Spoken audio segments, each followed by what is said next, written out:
Welcome, everyone, to the T-Rap Show with your host, Trapper Goldsmith, where we showcase elite athletes and sport individuals with their inspiring stories and rise to glory in their pursuit of everlasting greatness. Today, we have a standout in BC lacrosse. Ryland Rees comes from a very athletic family, actually. He was the youngest member of the U19 Team BC. He played at the U19 Team Canada Camp. He played in all 16 games his rookie year in NCAA Division I at New York, Stonybrook University. He was drafted second overall in 2019 NLL draft to the expansion team, the Rochester Knighthawks, after being the 2019 East Defensive Player of the Year and first team all-conference selection in 2018 and 2019. Then he was drafted first pick in the second round to the Waterdogs of the PLL, which was also an expansion team, and then was part of the championship team in 2022. He played for Team Canada in the World Lacrosse Championships. I could basically spend the entire episode talking about Ryland's resume. This guy lives and breathes lacrosse. He's going to talk about playing in both leagues, the National Lacrosse League and the Premier Lacrosse League, keys to winning the financial game when you're not making seven figures as an athlete, the toll playing lacrosse 12 months out of the year takes on your body, and what he's focused on next, how to build mental toughness to stay at the top of your game. So Ryland, welcome, man. Trapper, how you doing? Thanks for having me. Absolutely. So you grew up in BC, same as I did, standout player, actually the youngest member of the U19 Team BC squad. A lot of good lacrosse players come from Canada. So was it always lacrosse, or did you have a few other sports you played early on? Growing up, it was a lot of sports. I played soccer all through high school, played hockey all the way until about 10th grade, basketball in middle school and stuff like that. Lacrosse for me, I kind of think I knew kind of growing up and everything like that. My grandpa played. He's in the BC Lacrosse Hall of Fame. I seen that. Yeah, so he's kind of the reason why I started playing lacrosse, and I guess the reason where I am today is, he would come over every day after middle school, high school. We're in the backyard, we're shooting on my net, and every single day it's different tips and different things that I should be doing. Still at the professional level, I get a phone call, after a game or a day after a game, and he's telling me, "Oh, you should have done this, should have done that." So. He's still doing it to this day, and at 88 years old, he's still pushing me and keeping me on my toes. So that's cool. And so your mom played field hockey. Your brother plays lacrosse as well. You had a truly athletic family that you came up in. So was it like always athletics at the dinner table? Yeah, we have a very competitive family, and that goes for, my aunts, my uncles. My uncle played for the BC Lions. Two of my cousins went and played sports at college, or multiple people played sports at college. It's just sports run through our family's veins. And, it's kind of cool now. My youngest brother's just kind of turning 15. So he's in 9th grade, and now, we're all we get to share our tips with him. It's kind of cool. And to see him going through the high school that we went to, and, starting to kind of try and follow our roles a little bit. It's been really cool. But yeah, sports has always been breakfast, lunch, dinner talk. It runs through our veins of our family. That's cool. And so your middle brother, Carson, he plays pro as well. So youngest brother, that's the path he wants to go. Yeah. So we don't know. My younger brother still plays hockey. Honestly, he loves fishing more than anything in the world. So who knows? But, yeah, my middle brother went to play D2 school in Philadelphia, and I played in the semi-pro league. He was on our team for a little bit last year, and so he's kind of up and down in there, and he's still playing at a high level and while working a full-time job there in Buffalo. So he's not too far away from me here in Rochester.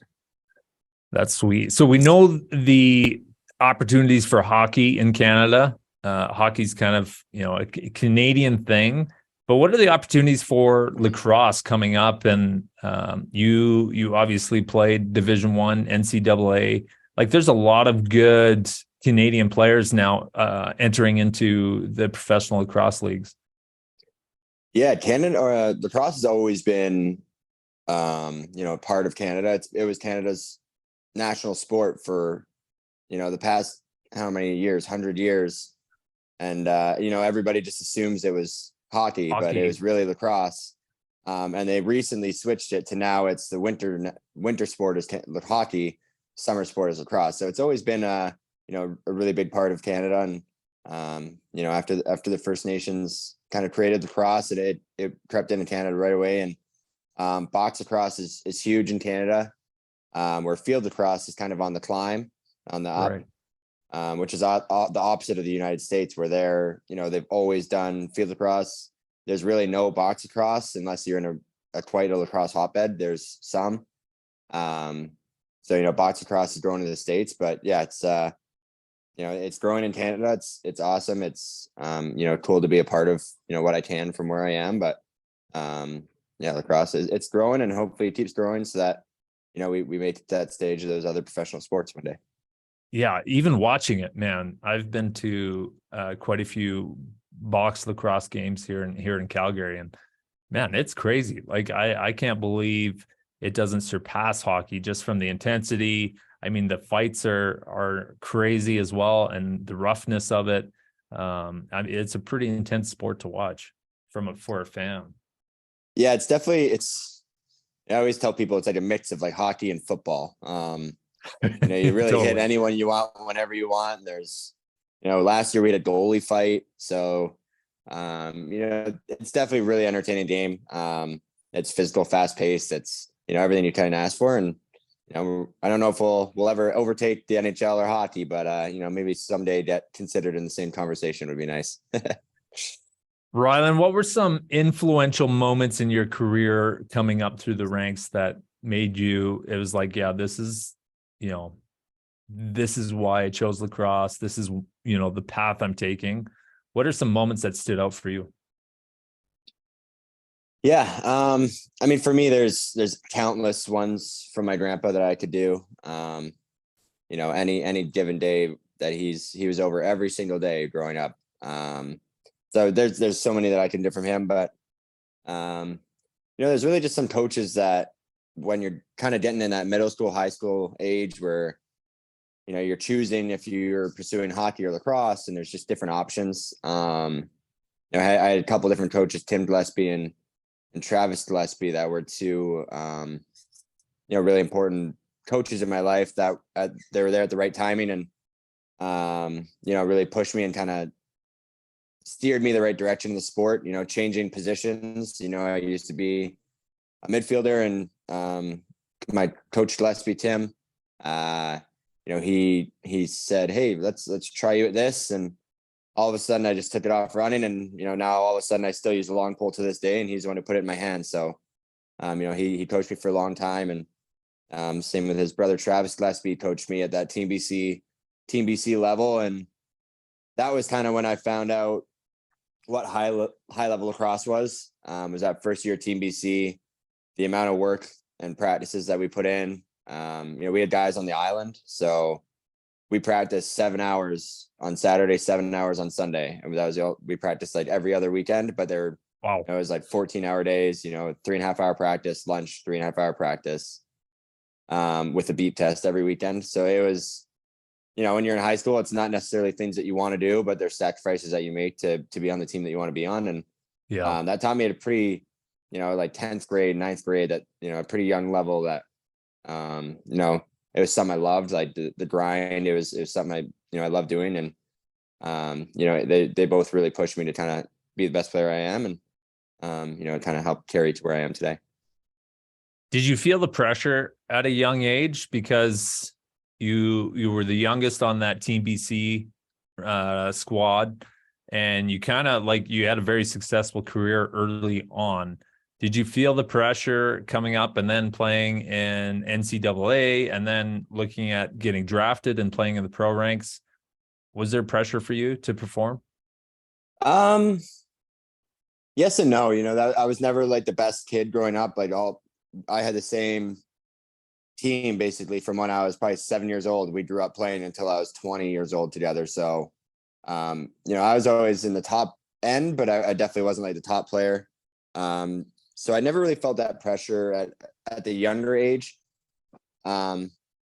I guess more it's every game. It's more the pressure on yourself. It's not necessarily from other people. You just, what you can do, how you want to play in certain games, and your expectations are higher. And so I think the pressure, it's not necessarily like outside pressure for me. It's now I just have a lot of pressure on myself that I hold myself to higher standards. And that I just expect a lot, and sometimes that, you can't always deliver. But as athletes, we're always our own worst critic, right? We're artists on ourselves. Exactly. Growing up, it wasn't too bad because, I was never the top player. It was sort of late and kind of right towards getting to high school is where I really sprouted and sort of started to take off. Prior to that, it wasn't anything special. So let me ask you now, looking back, why do you feel like you weren't one of the top players? What was it that was missing? I don't know. Honestly, we put in the work. We practiced. When you're at those ages for, a lot of boys, it's puberty and growing.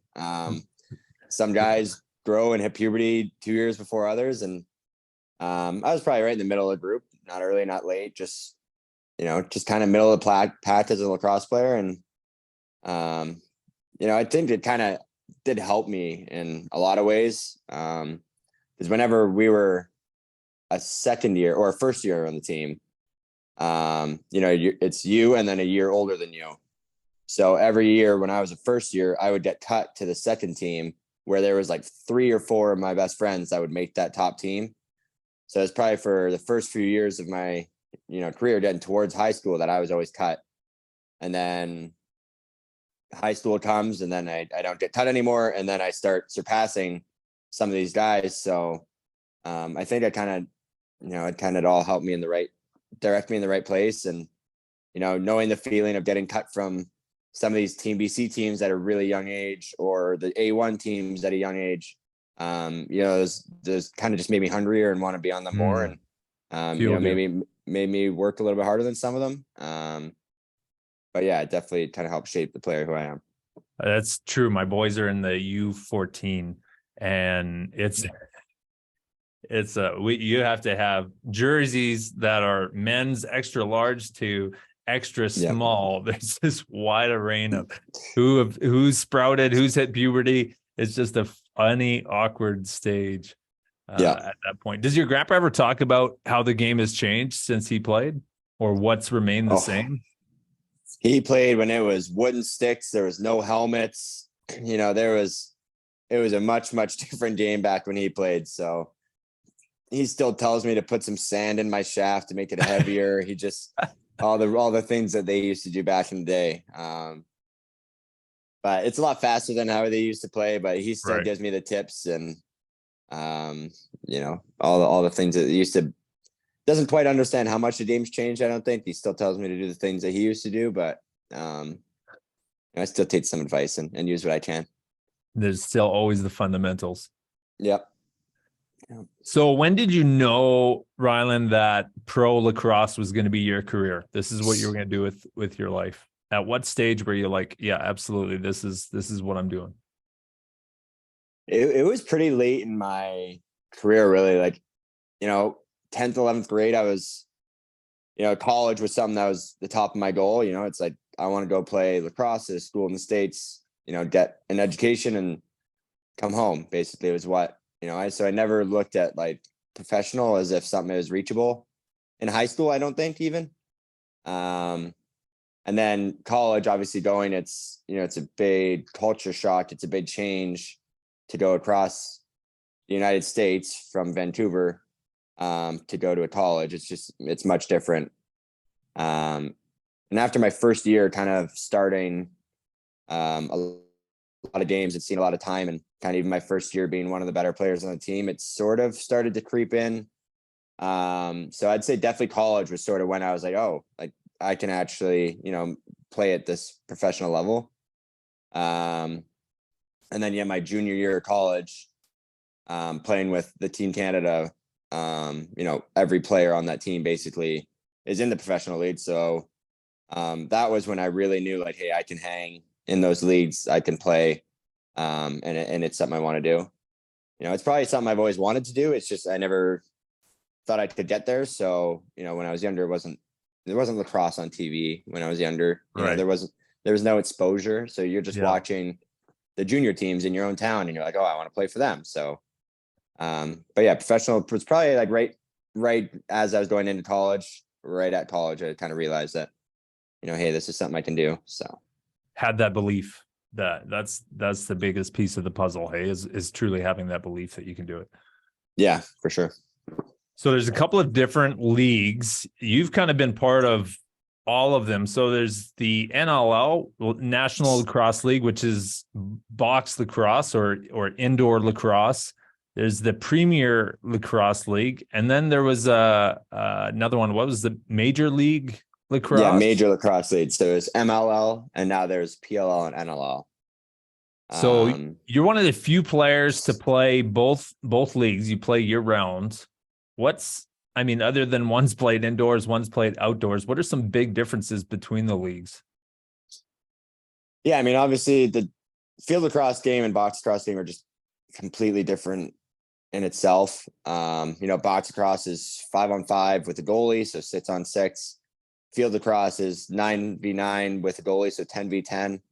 On a full soccer field. So there's just the rules.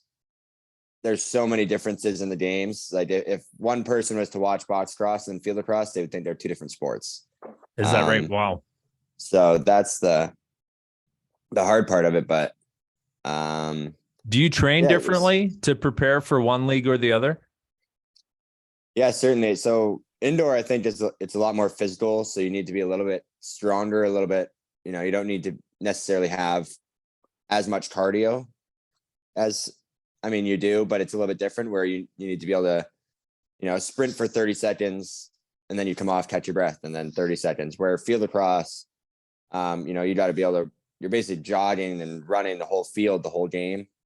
So that's a little bit like longer cardio, and you don't necessarily need the same amount of strength. It's more like footwork at that point. So I've switched my focus a little bit. I don't change my workouts too often or like too differently for them. Just more like preseason, I'll start to focus a little more footwork, a little bit more speed work going into field lacrosse season. And box lacrosse, it's a little bit more strength, a little bit more power. But not too much changes between the workouts. Building the bench press, the chest and the biceps a little bit more for box. I got it. Yeah. Which do you feel suits your game better? Well, one, I guess, which do you prefer, and which do you think suits your game a little better, or your skill set? Yeah, I think both the answers are probably box lacrosse for me. Only because we grow up playing box lacrosse at such a young age, and I was very fortunate to grow up with a really, really good group of people. They're still my best friends to this day, and it was the same team from when I was, like I said earlier, like I was 7 until I was 20. So that kind of it just made box so important to me. So I'd say box is probably my favorite. It's close. And then box for me growing up, we always played offense, defense, everything until probably 17 years old even. So I think that helped me with the transition part of my box lacrosse game, being able to still at this level, play good hard defense, but being able to contribute a little bit offensively as well. So I think, that suits my game a little bit better. I think box lacrosse gets a little bit more exposure and TV time as well. Hey, I saw it was just trailing in ticket sales to NHL and NBA actually for indoor leagues. Yeah. NLL definitely gets more TV exposure in Canada for sure. We have a TSN deal with the NLL, and the PLL, since we're based in the States, there's no really TSN, so it's ESPN. And they do a good job at that, and we're on ESPN Plus and ESPNU and whatnot, or ESPN2 sometimes.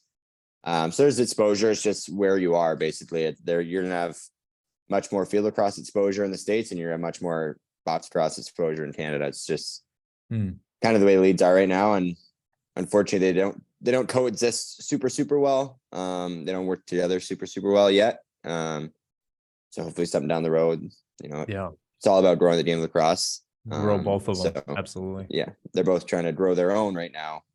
So down the road, hopefully they figure out a way to grow together. But. Now, you went to university in New York.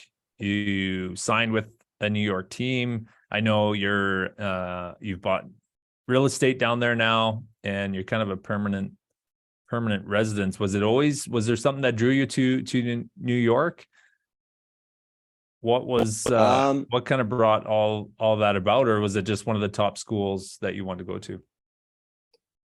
Yeah, it was really the whole recruiting thing in high school it's pretty crazy. It's better now with new rules and everything, but when I was in college or high school, there were some kids committing to schools in 7th, 8th grade, and it was crazy. But Stonybrook was one of the schools that I went and visited. I obviously got to meet the team, the coaches, got to see all the facilities, the campus, everything like that. And I just had a good relationship with the coaches there when I was on my visit. I really liked the campus, obviously scholarship helps. So those were all sort of different factors, and I knew I wanted to play somewhere in the States. Stony Brook wasn't necessarily my number one choice if I could choose any school in the United States. But it seemed like the best fit for me personally. So that was the main reason why I chose Stony Brook. And then, everything after being drafted to a New York team and staying down here, that's sort of been just as I go. The draft, don't really have a say. I'm very, very happy here in Rochester. But you don't have any say really in where you go. So, and you might have met a girl down there too. Yeah. So that's definitely a reason why I'm still in New York is, the old lady, but she's from Long Island. So, they're off the island, which is tough to do. People from Long Island think the best place in the world and they never want to leave. So, she's moved up here in Rochester with me, and yeah, we're pretty much full, residency here. I will admit you've got a few more golf games than I do on the year. So you do get some earlier golf days. Yeah, typically not a Rochester thing. Normally last year we had some snow at this point still, so it's very shocking to be able to golf at this point, but I'm certainly not complaining. That's true. Didn't Buffalo have that crazy 6-foot snowstorm or something insane like that? Yeah, there were places with over 9 feet there. There were houses that were it was crazy. And I'm an hour away and we had 1 inch of snow. Wow. So Buffalo, they're really close to Lake Ontario. So you get the wind chill and then the snow coming off the water. We're a little bit further from the lake, so we don't get as much. But yeah, it was crazy how much snow they got. And then, we're over here an hour away getting an inch or two. So, Rochester is normally a pretty cold winter and a pretty snowy winter. We had a pretty easy winter this year. So there you go. Rochester's the place to be in New York. So most people know lacrosse salaries don't compare to NHL salaries. Unfortunately, that's due to, that's one of the reasons we want to grow the game. And most players have some type of full-time career outside of lacrosse. You're one of the few fortunate players to play full-time lacrosse year round. Ryland, what's been your financial strategy to ensure you kind of stay on track and your goals for after sport are met? Because I know I've helped you some, and you have a great financial plan, both during sport and for after. Yeah, for me, it was kind of, after I graduated and started to get into this whole professional lacrosse, for me, I just knew that lacrosse, you're not going to be a millionaire, you're not going to make all this money.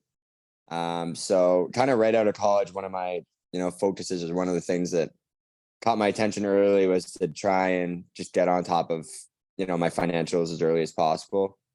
And the easiest way that I talked to many people, my parents, family, friends, everything. And obviously investments was a pretty big topic, and it was just something that I really at the time and still to this day don't, not a professional, not you. But it was something that I wanted to be in control of and, have a say in, what my future is going to look like. So it was something that I always wanted to get on top of, and I just needed the right guidance and the right, information. And fortunately with the NLL, and I believe it was Tyler Pace kind of connected us two, and, very happy and very thankful for what you've been able to do for me and help me. But yeah, then that is I'm still learning to this day. It's, financials are, there's a lot of different things that go into it and everything like that, but I'm still learning to this day and just trying to learn more and more, as we go. Well, starting young, but you also have a unique situation in where you're a Canadian citizen, you're playing on one side of the border, actually both sides when you're playing in the NLL, but residing in the States. So your plan and your taxation gets a little complicated, but you've been able to maneuver well through that and take care of yourself. Ryland, what's your financial advice to a rookie just entering the league? He signed his first pro contract. You got a rookie on your team. What would you tell him? Oh, I would tell him that if it's his only job, I'd tell him to get another one on that rookie contract. But make more money. Yeah, no. Again, I think it would just be telling them to, whether they have their own people or, it'd be to just reach out and learn more about it, learn what you can do.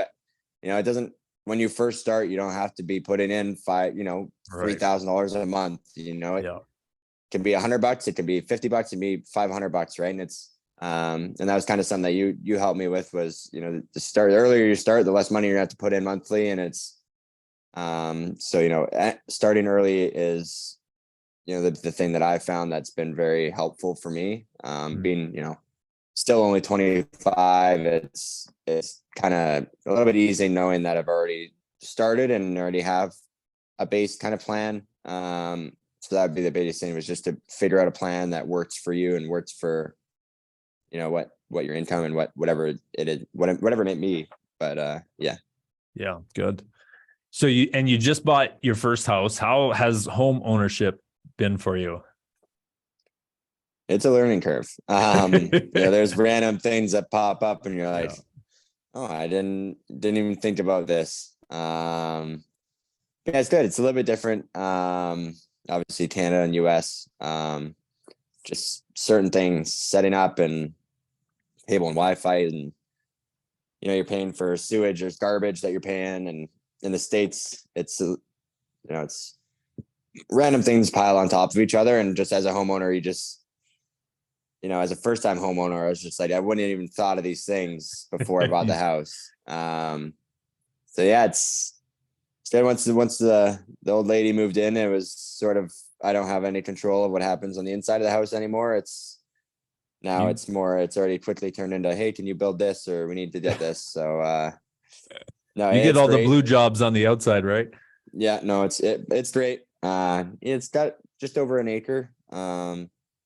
So a lot of yard work, and we got a little dog at the house too. So a lot of space for him to run around, and saves us a few walks. We can just go in the backyard and let him run around. But that's just great. Enough to put a chipping green in the back.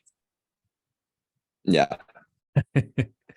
But I wish a little island green or something back there would be great. Yeah, exactly. That's right. Yeah. Ryland, you've been pretty fortunate in regards to injuries and avoiding them. What do you kind of attribute that to? Is it because you play year round, because of your training regimen? What do you think's allowed you to avoid a lot of injuries throughout your career? Yeah, I think I got my injuries out when I was young. But no, as of late, there's always going to be the nagging little, injuries. I've been fortunate enough to really only in the past, 5 to 7 years, really only had a broken foot. That's taken me out for time. I've a few hamstrings here and there and just some minor injuries, but yeah, it's definitely a little bit easier when, you're playing year round and you're training constantly. Whereas if, you're only playing in one league, you may finish the league and then you're like, oh, I'm going to take a month off, or I'm going to take Right. this amount of time off, and then you ease into training again. For me, I go, we're about to head right into playoffs for NLL right now.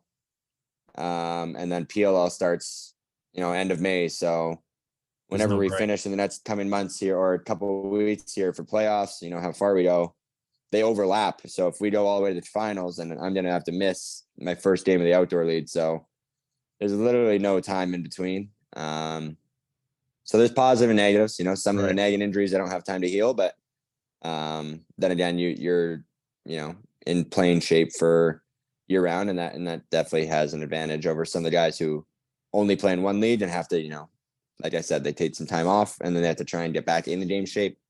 That's just something I don't really have to do. So pro sport really requires a ton of mental strength, mental toughness. How do you have strategies that you work on to build your mental toughness? Do you work with a mental coach? What's your strategy on that side of the game? I don't work with a mental coach, but definitely talk with some of the veterans or coaches or even GMs. They've all been a part of lacrosse at the highest level. So just learning whatever I can from them is one big thing. I try and pick their brains whenever I can. On our NLL team, we got a lot of veterans, some older guys that have been in the league for a long time. So they've helped me a lot as well. Mentally for me, it's, obviously the biggest thing for me, I think, is I've been trying to hone in on my film. Just you spend a lot of time playing the game. So I've been trying to spend a lot of time watching the game. Just tendencies that maybe I do that I need to try and stop. Or the biggest thing is obviously tendencies that the players I'm facing do. And so come game time, I already know their tendencies in certain things and where they like to go or where they like to be. So that's definitely the mental part of my game that I've tried to really focus on and spend more time on, just to give me any sort of advantage, that I can possibly get. So I'd say that on the mental side of things, that's probably the biggest step I've been focused on, and just trying to, be the best that I can. One of the things I definitely admire about you from the first time I met you, whether it's your finances, your game, buying real estate, you're always trying to learn, you're always trying to better yourself. You're always asking questions. And I think that's key to self-improvement for sure. What do you think, Ryland, your strengths are as a player? I think my strengths, I'm definitely not the fastest player on the field. But I think just general IQ, I'm pretty good at reading what's happening or what's about to happen, or, kind of like that next play. I think that's the intuitive in me. It's kind of just there in sport. And, it helps me, with my game. Other than that, I've been pretty fortunate just with size, and that's a big thing in lacrosse. You're not a 5'8" defender, being 6'1", 6'2" is definitely helpful. But for me, it's like I said, I put in a lot of work mentally now, especially. So kind of just being one step ahead of, most guys on the floor is one thing I take a lot of pride in, and I put a lot of work in. So I think that would probably be one of them, would just be lacrosse IQ. So you've had some big highs. You're the youngest on Team BC. You represented Canada at the World Championships. You've won a PLL championship. What accomplishments are you most proud of, Ryland? Which one stands out the most? There's probably two. One big one for me would probably be winning the Minto Cup, which is, the championship in all of Canada for junior A lacrosse. So I was able to win that my last year. That was a crazy, just for me. I came back from my junior year of college, straight back. You go home, the day after, basically, you're playing box lacrosse, and then, throughout junior A box lacrosse season, I left, went to Israel, played with Team Canada in Israel, flew back home, played the next day in our first round of playoffs, and then we ended up going to the Minto Cup. And I unfortunately broke my foot in the final game, the first game of the finals, for that. But it was, growing up, that's, you're not a young hockey player in Canada looking at the NHL for lacrosse. You're a young lacrosse player looking at that junior A, like playing for your town, winning that Minto Cup. So winning that Minto Cup was pretty special to me. And then obviously being a part of Team Canada is anytime you can ever receive, you play for that maple leaf, you get to wear that maple leaf. That is something, not a lot of people get to feel. And, there's a lot of pride making that team. So I'm very happy to hear that I made the team again this year, and we'll be playing the Worlds again come July here. So nice. Congratulations. It's different playing for your country than it is playing for yourself, isn't it? Yeah, it's different. And obviously I was pretty young, still in college on that last Team Canada team. So now a little bit older, a little bit more, a little bit more knowledge, but it's truly, it's truly amazing to be able to put on that maple leaf and be a part of that lacrosse organization. So every athlete's got some big goals that they're always chasing. That's nature of being an athlete. What do you think? What's next for you, Ryland? What's the next big one you want to knock off? 2 championships I haven't won, and that's an NLL and a World Team Canada. So we got a chance for both this year. Who knows? NLL, we got one more game regular season, and then we got playoffs. So obviously winning an NLL Cup is very high on my to-do list. And then gold medal at the World Games would it'd mean a lot as well, just for bringing home a gold medal to our country, and having a sour taste from last Worlds and going home with that silver medal. So those are definitely the top 2 right now.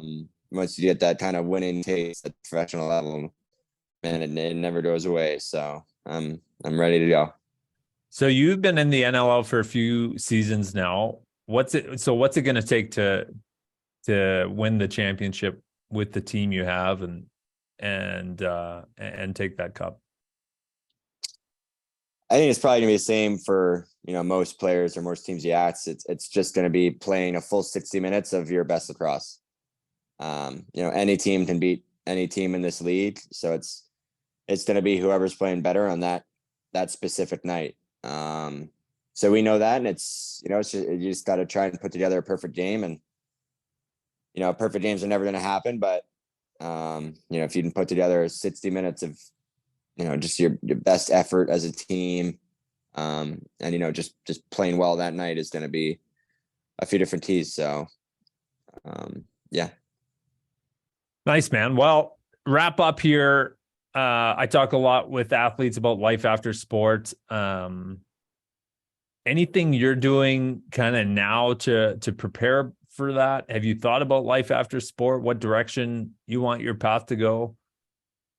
Or is it just living in the moment and focused on where you're at? Right now, it's a little bit of both, I think, for me. Obviously being a Canadian in the United States, it's the biggest problem is the visa. So, for me, technically, I can't have another job. I can only play lacrosse on my visa. Right. So that hinders it a bit. Obviously, you can get different visas down the road, and the plan is to obviously get a green card and, become a dual citizen eventually. So I think coaching has obviously been something that I've been, I do, coaching here in Rochester. It's working a lot with the youth teams. So maybe getting into like the high school or college level coaching down the road is in the future, might be something that I get into, and whether I turn that into a career or what, it's still trying to figure out if I'm going to be in New York, if I'm going to be in BC, and where I'm going to be. Right. But so kind of exploring options at this point, still focusing on obviously my lacrosse and my career right now. But definitely, keeping starting to think more and more as I get a little bit older about what that future plans are going to be. Because it's different in the States, hey? Like high school coaches, those level coaches actually make pretty decent salary, where in Canada, most of the time it's almost a volunteer position. Yeah, I mean, you go down to Texas, they're paying high school coaches $200,000. It's crazy. So I don't know what it holds or where or what level, but I've been coaching for a long time, and growing up in BC, I was always coaching my youngest brother and his team. So it's always been something that I've really enjoyed, is throwing or coaching the youth and, trying to grow the game from the ground up. And, it's really cool. The biggest thing for me is when you're coaching and you start coaching a kid at the young age and just seeing practice over practice or months over months or year over year, just the skills and how much better that they're able to get. And, that's what makes coaching so great. So, coaching maybe down the line, but still figuring it out and playing it by ear by now. I love it, man. Yeah, I love how you have a passion to grow the game. And I know when you're not playing, you're in the office there, helping the team and the league and doing your part to grow lacrosse and coach the next generation coming up. So I appreciate your time this morning, Ryland, and knowing you and having got to know you and seeing your success. And I wish you nothing but success in this season and many seasons to come after, as well, as long as you keep playing. Awesome. Thank you. Yeah, we'll see how long the body holds up for, but fingers crossed and knock on wood. So 25 to 30 is very different than 20 to 25. Yep. So I know the body's already feeling it. There's the low back pain's already coming, but no, it's good and I'm ready. So love it. Okay, man, we'll jump off live here and then wrap up, and I appreciate your time. Awesome. Thank you for having me.